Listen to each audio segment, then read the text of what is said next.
हर हर महादेव। जय भोलेनाथ। आप सभी पर भोलेनाथ की कृपा सदैव बनी रहे। कलयुग में भगवान शिव की भक्ति सबसे सरल और शीघ्र फलदायी मानी गई है। यह युग भौतिकता, अधर्म और छल कपट से भरा हुआ है, जहाँ मनुष्य शीघ्र मोह माया में फंस जाता है और सत्य के मार्ग से भटकने लगता है। ऐसे में गुरु प्रदोष व्रत और मासिक शिवरात्रि का संयोग अत्यंत दुर्लभ और कल्याणकारी होता है। इस दिन की गई शिव आराधना से भक्तों को न केवल सांसारिक कष्टों से मुक्ति मिलती है, बल्कि शिव कृपा से जीवन में सुख, शांति और समृद्धि भी आ जाती है। गुरु ग्रह को धर्म, ज्ञान और शुभता के कारक माना जाता है, जबकि भगवान शिव स्वयं कल्याणकारी, करुणामय और जगत की रक्षा करने वाले। जो व्यक्ति इस दुर्लभ संयोग पर भगवान शिव का पूजन, अभिषेक, व्रत और कथा का श्रवण करता है, वह कलयुग में दुष्प्रभावों से सुरक्षित रहता है। उसे मानसिक शांति, आध्यात्मिक बल और जीवन में सही मार्गदर्शन प्राप्त होता है। शास्त्रों में कहा गया है कि कलयुग में अन्य युगों की तुलना में शिवजी की भक्ति अत्यंत सरल और शीघ्र फलदायी होती है। इसलिए शुभ दिन पर की गई पूजा का फल सहस्त्र गुना बढ़ जाता है और कलयुग में न तपस्या से, न यज्ञ से, न कठिन व्रतों से, केवल भगवान शिव के नाम स्मरण और भक्ति से ही मोक्ष संभव है। जो भक्त सच्चे मन से शिव जी का ध्यान करता है, उसके जीवन में किसी भी ग्रह का प्रभाव बाधा नहीं बनता। और प्रिय श्रोताओं, आज गुरु प्रदोष व्रत और मासिक शिवरात्रि के शुभ अवसर पर पावन कथाओं का श्रवण करें। उससे पहले जानिए आज के प्रदोष काल के समय के बारे में। इस बार चैत्र महीने की कृष्ण पक्ष का प्रदोष व्रत 27 मार्च दिन गुरुवार को और प्रदोष काल का समय साय 5:51 से 7:21 तक रहेगा। अब प्रदोष व्रत की कथा से पहले हम सभी मिलकर भगवान शिव की स्तुति करें, जिसका वर्णन स्कंद जी ने किया है। स्कंद जी बोले, जो सब प्रकार के रोग से रहित है, उस कल्याण स्वरूप भगवान शिव को नमस्कार है। जो उसके भीतर मन रूप से निवास करते हैं, उन भगवान शिव को नमस्कार है। संपूर्ण देवताओं से पूजित भगवान शंकर को नमस्कार है। भक्त जनों को निरंतर कृपा करने वाले आप भगवान महेश्वर को नमस्कार है। सबकी उत्पत्ति के कारण भगवान भव को नमस्कार है। भगवान आप भव से उद्धव अर्थात संसार के सृष्टा हैं, आपको नमस्कार है। भाव से महान व्रत का पालन करने वाले आपको नमस्कार है। माया रूपी गहन वन के आश्रय अथवा सबको आश्रय देने वाला आपका स्वरूप योग माया समावर्तन के कारण दुर्लभ है, आपको नमस्कार है। संहार करने वाली सर्वनामधारी आपको नमस्कार है। पुरातन सिद्ध रूप को आपको नमस्कार है, आपको नमस्कार है। कला का अतिक्रमण करके उससे बहुत दूर रहते हैं, आपको नमस्कार है।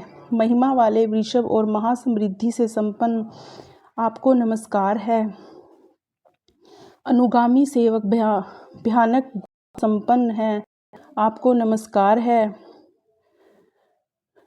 सबका धरण पोषण करने वाले दाता और उत्तम कर्ता आपको सर्वदा नमस्कार है। प्रभु आप मेरे स्वामी हैं, संपूर्ण भूतों के ईश्वर और महेश्वर हैं। आप ही समस्त भोगों के अधिपति हैं। वाणी, बल और बुद्धि के अधिपति भी आप ही हैं। आप ही क्रोध मोह पर शासन करने वाले हैं और अपार अर्थात कारण और कार्य के स्वामी भी आप ही हैं। सबकी हृदय गुहा में निवास करने वाले परमेश्वर और मुक्ति के अधीश्वर भी आप ही हैं, आपको नमस्कार है। भगवान स्कंद के द्वारा इस प्रकार स्तुति किए जाने पर भगवान शिव ने कहा कि जो लोग सायंकाल और प्रातःकाल पूर्ण भक्ति पूर्वक तुम्हारे द्वारा की हुई स्तुति से मेरा स्तवन करेंगे, उनको जो फल प्राप्त होगा उसका वर्णन करता हूँ, सुनो। उन्हें कोई रोग नहीं होगा, दरिद्रता भी नहीं होगी और प्रियजनों से कभी वियोग भी नहीं होगा।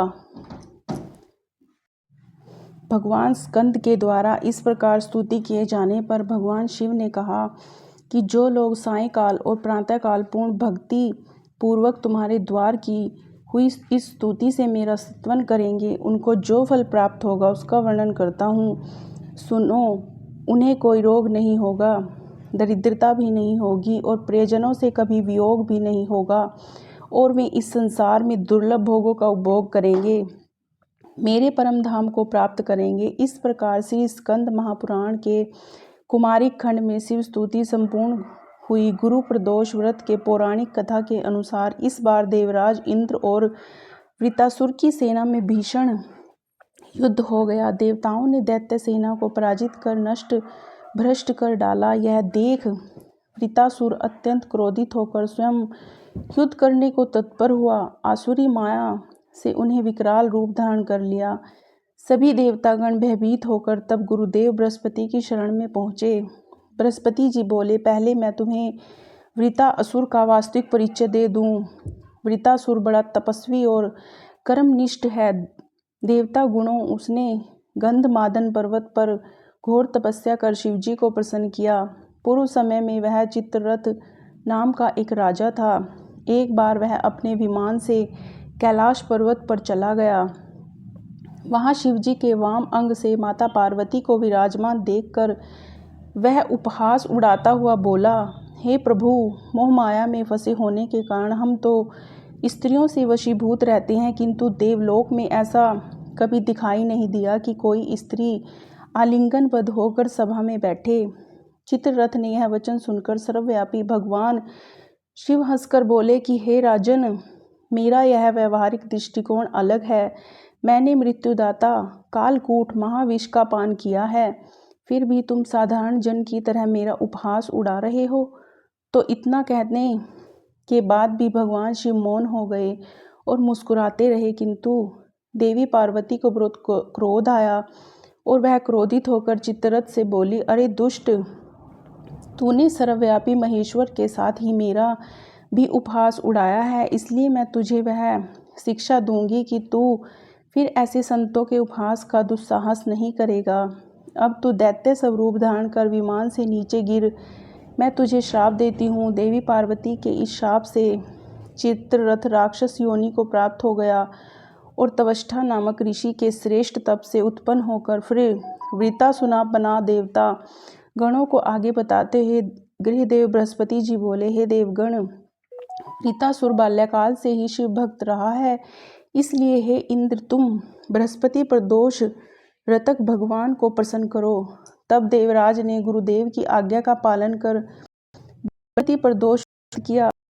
व्रत प्रभाव देव शीघ्र ही असुर पर प्राप्त कर और फिर देवलोक में पहले की तरह शांति छा गई। इसीलिए प्रदोष व्रत हर शिव भक्त को अपनी जीवन में अवश्य ही करने चाहिए। गुरु प्रदोष व्रत भगवान शिव की कृपा दिलाने वाला और अत्यंत मंगलकारी माना गया है। त्रोशी व्रत रखने वाले भक्तों को अर्थात प्रदोष व्रत रखने वाले भक्तों को 100 गाय दान करने का फल होता है और यह सभी प्रकार के कष्ट और पापों को भी नष्ट करता है। जो भक्त किसी कारण से उपवास न रख पाए, उन्हें भी प्रदोष काल के समय भगवान विष्णु की पूजा करके इस व्रत कथा को पढ़ना और सुनना चाहिए। ऐसा करने से भी भगवान शिव अपने भक्तों की मनोकामनाएं पूर्ण करते हैं। हर हर महादेव।